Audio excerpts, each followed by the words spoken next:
이재명 더불어민주당 대표가 잠시 뒤 법원에 출석합니다.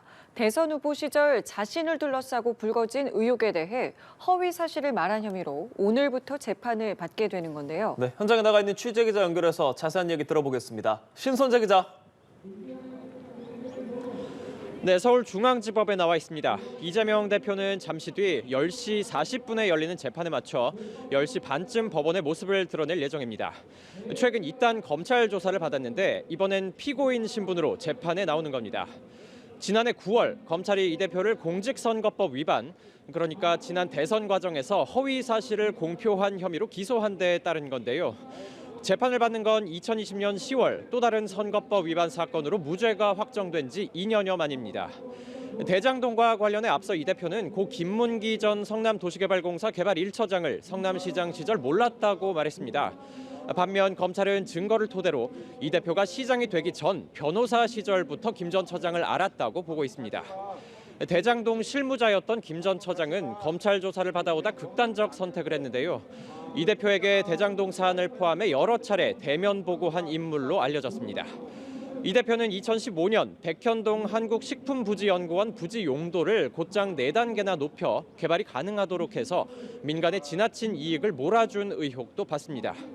국토부 협박 때문이었다고 해명했지만 이를 허위 발언으로 보고 있는 검찰은 민간에 특혜를 줄 목적으로 성남시가 자체적으로 결정했다는 입장입니다. 법원 앞에는 이른 시간부터 유튜버들이 모여들었는데요. 강성 지지자들의 집회도 예고돼 있습니다. 다만 지난번 검찰 조사 때처럼 대규모 인파가 모이지는 않은 상황입니다. 경찰은 기동대 10개 중대를 청사 인근에 배치해 만일의 사태에 대비할 계획입니다. 네, 신 기자, 이번 재판이 현재 진행되고 있는 이재명 대표 관련 수사에도 영향을 줄지가 관심인데 어떤 분석들이 나오고 있나요? 네, 검찰이 대장동 의혹으로 이 대표에 대해 청구한 구속영장은 체포동의안이 국회를 통과하지 못해서 어제 법원에서 기각됐죠. 이에 따라서 검찰은 곧 이 대표를 불구속 기소할 것으로 보이는데요. 물론 보강 수사로 영장을 재청구할 가능성도 있습니다. 이 대표가 김 전 처장을 알았는지는 대장동 민간업자들에게 이익을 몰아줬다는 이 대표 배임 혐의 입증에도 변수가 될 수 있습니다. 백현동 의혹도 수사가 한창인데 앞서 청구한 영장에도 담겼습니다. 재판에서 관련 증거나 진술 또는 증언이 나오면 정치권 파장도 생길 수 있어 이 대표 사법 리스크가 본격화할 것이란 관측이 나옵니다. 100만 원 이상 벌금형이 확정되면 다음 대권을 노리지 못하는 만큼 정치 생명이 걸린 이 사건에서 이 대표는 혐의를 전면 부인하고 있어 치열한 법정 공방이 예상됩니다.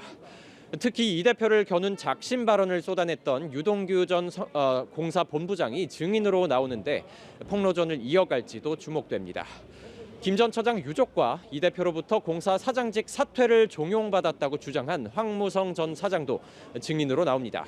이 대표는 불법 정치자금 혐의로 기소된 최측근 김용 전 민주연구원 부원장을 증인으로 불러 방어에 나설 예정입니다.